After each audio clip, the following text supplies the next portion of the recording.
Hola a todos, hoy vamos a ver el artículo que habla de los mecanismos de la hipertrofia muscular y de su aplicación en el entrenamiento de fuerza. Está publicado en el 2010. Como introducción podemos decir que la fuerza tiene una fuerte correlación con el área transversal del músculo, lo que es primordial para deportes tanto de fuerza como de potencia, como por ejemplo puede ser el powerlifting, el rugby o el culturismo. Cabe señalar de que al inicio del entrenamiento las ganancias en personas no entrenadas serán debido a mejoras neuromusculares. A partir de unos meses se empezarán a notar los beneficios producidos por la hipertrofia de forma dominante. Además, tenemos que tener en cuenta que los beneficios de la hipertrofia dependerán tanto de la edad como del género como de otros factores mediadores.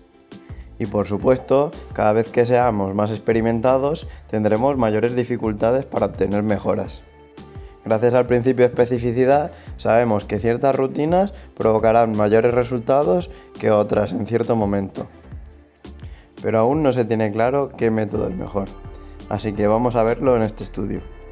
Vamos a ver los tipos de hipertrofia. La hipertrofia es un concepto distinto y separado de la hiperplasia. La hipertrofia es el crecimiento de los elementos contráctiles y la expansión de la matriz extracelular, y se puede producir a través de dos mecanismos, a través de los sarcómeros en serie o los sarcómeros en paralelo. Y por otro lado, la hiperplasia es el aumento de fibras dentro del mismo músculo. Se puede observar que gracias al entrenamiento clásico, las mejoras que se producen son debidas al incremento de sarcómeros y miofibrillas en paralelo. Ante un estímulo de sobrecarga, se produce un incremento en el tamaño y en el número de proteínas miofibrilares contráctiles, es decir, más puentes de actina y miosina, además del número total de sarcómeros en paralelo, aumentando de este modo el diámetro de las fibras y por consiguiente una mayor sección transversal. Por otro lado, cabe señalar que a mayor número de sarcómeros en serie, la longitud del sarcómero es menor. Los investigadores vieron que el músculo se adaptaba a las longitudes funcionales. Vieron, por ejemplo, que en extremidades escayoladas, cuando la longitud de la articulación era larga, los sarcómeros se ponían en serie y cuando eran cortas, en paralelo. En 1994, Lynn y Morgan realizaron un estudio con ratas en el que las ponían a correr en una cinta y vieron que si la inclinación era negativa, tenían un mayor número de sarcómeros en serie. Esto puede sugerir que el trabajo excéntrico hace que los sarcómeros se coloquen en serie, mientras que el trabajo concéntrico hace que los sarcómeros se coloquen en paralelo. Se ha hipotetizado que la hipertrofia puede aumentar debido al aumento de elementos no contráctiles y fluido. A esto se le llama la hipótesis de la hipertrofia sarcoplasmática, que es un incremento de los elementos no contráctiles y el fluido, como he dicho anteriormente, con lo que se obtiene un mayor volumen muscular, pero sin las mejoras en la fuerza. Esto se debe principalmente al diferente trabajo. Por ejemplo, en los culturistas y en los powerlifters se supone que son diferentes, ya que como vemos, en los culturistas presentan un mayor número de tejido conectivo fibroso y un mayor contenido de glucógeno en el músculo. A pesar de que la hipertrofia sarcoplasmática se ha definido como una hipertrofia no funcional, vemos que tiene efectos crónicos y se observa una mayor síntesis proteica y una mayor capacidad contráctil al paso del tiempo. Células satélite e hipertrofia. Vemos que el músculo es un tejido posmiótico. ¿Qué quiere decir? Quiere decir que no reemplaza las células significativamente durante su vida. Es decir, que una vez que se mueren ya no suele reemplazar muchas células. Por este motivo es necesario tener un método para mantener y poder reparar este tipo de células, por lo que tenemos que tener un buen balance entre la síntesis y la degradación proteica. Como es lógico, para la hipertrofia tenemos que tener una mayor síntesis y una menor degradación. Las células satélite son un componente mediador en la hipertrofia y están ubicados en la lámina basal y en el sarcolema. Suelen estar desactivadas, pero ante un estímulo mecánico suficiente se activan. ¿Y cómo es este proceso? Pues cuando tienen el suficiente estímulo, se activan, proliferan, después se fusionan a células existentes o a ellas mismas, creando nuevas miofibrillas, siendo los precursores de la reparación y del crecimiento. Podemos ver dos métodos en los que se cumple este proceso. El primer método es que donan los núcleos a las fibras, incrementando su capacidad de sintetizar nuevas proteínas contráctiles.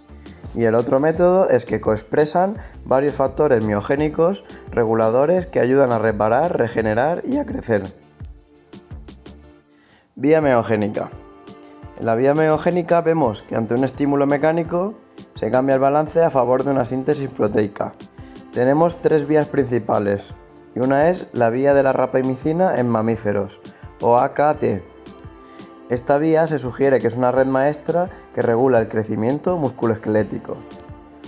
Produce un efecto de respuesta anabólica y además es inhibidor dominante de la respuesta catabólica, promoviendo la hipertrofia en el tejido muscular. La otra vía es la vía de la proteína quinasa activada por mitógenos, o MAPK, y es considerado el regulador principal de la expresión del gen, del estado redox y del metabolismo. Además, vincula el estrés celular con una respuesta adaptativa en los miocitos, modulando el crecimiento y la diferenciación. Dentro de esta vía se observan diferentes marcadores, pero el JNK es el mayor responsable de la tensión mecánica. Es muy sensible ante el ejercicio excéntrico y modula la proliferación celular y la reparación del ADN. Por último, la vía calciodependiente. Dentro de esta hay varias vías que se implican en la hipertrofia. El primero es la calcineurina, que es un regulador crítico de la respuesta en cascada del calcio. Y además se vincula a la hipertrofia en todas las fibras. Y por último, la inhibición de la misma, que evita el crecimiento incluso en presencia de un estímulo. Es decir, que si quitáramos la calcineurina y tuviéramos un estímulo, no presentaríamos crecimiento muscular. Hormonas y citoquinas. Son reguladores de los procesos anabólicos. Ayudan a la proliferación y diferenciación de las células satélite. El factor de crecimiento hepático, el factor de crecimiento de los fibroblastos y el factor inhibidor de la leucemia promueven el anabolismo. Por otro lado, tenemos la insulina, que tiene propiedades anabólicas y grandes efectos en atenuar la destrucción de proteínas, induciendo la división celular y la diferenciación de células satélite. Hay tres factores los cuales se han estudiado más en los últimos años: el factor de crecimiento de la insulina, la testosterona y la hormona de crecimiento. El IGF-1 o Insulin Growth Factor es una hormona anabólica y es la más importante. Ante la presencia de un estímulo mecánico, da una respuesta a todo el cuerpo. Tiene receptores en las células satélite activadas, en las miofibras y en las células de Schwann. Durante el ejercicio, el músculo produce más cantidad de este factor, tanto sistémico como circulante, comparado con el hígado. Se han observado altos niveles de este factor en el tejido muscular y con efectos miogénicos observados hasta 72 horas después del ejercicio. El mecanismo exacto aún no se ha descubierto, pero se cree que puede ser debido a tres mecanismos diferentes. Primero, promueve el anabolismo y por esto incrementa el ratio de síntesis proteicas en las miofibras diferenciadas.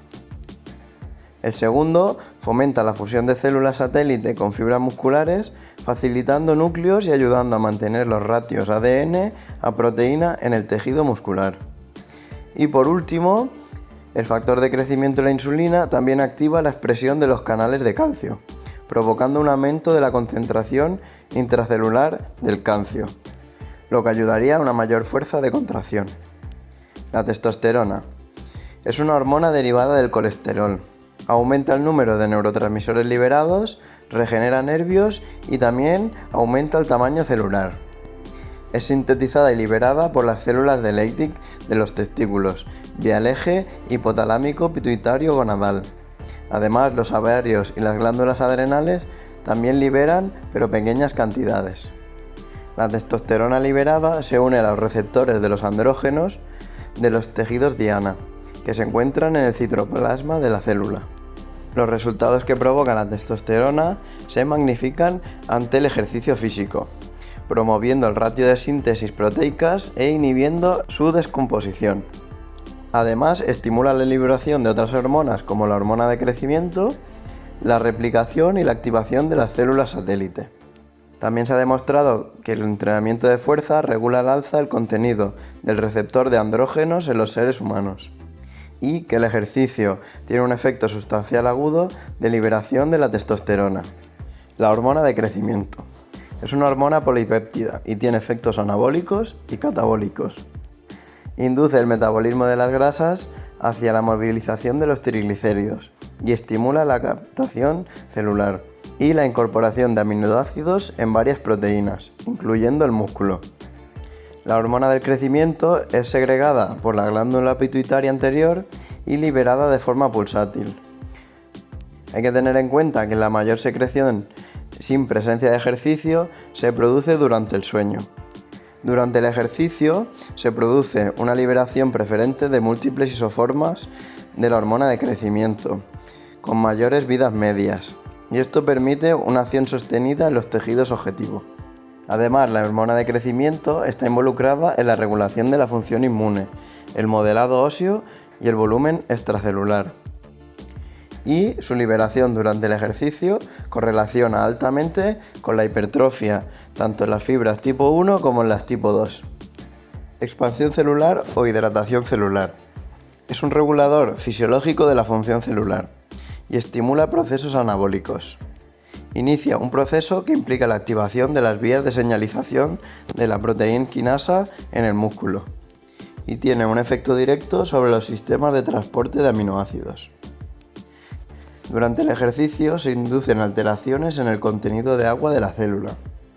Estas alteraciones dependerán de la intensidad. Las fibras tipo 2 son muy sensibles a variaciones debido a su alta concentración de canales de transporte de agua. La hidratación de sus células aumenta la respuesta hipertrófica. Hipoxia. Contribuye a aumentos en la hipertrofia y se han observado resultados incluso sin la presencia de ejercicio, por lo que combinándolo con el ejercicio tiene un mayor efecto. Hay dos teorías, una que es el incremento de lactato acumulado y un menor ratio de aclarado. Esto provocaría un aumento de la hidratación celular, una mayor síntesis proteica y un mayor número de hormonas y citoquinas anabólicas.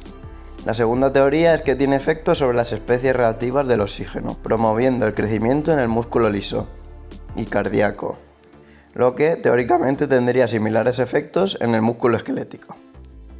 Para ver la segunda parte, estate atento al próximo vídeo. Así que espero que te haya gustado y nos vemos en el próximo vídeo.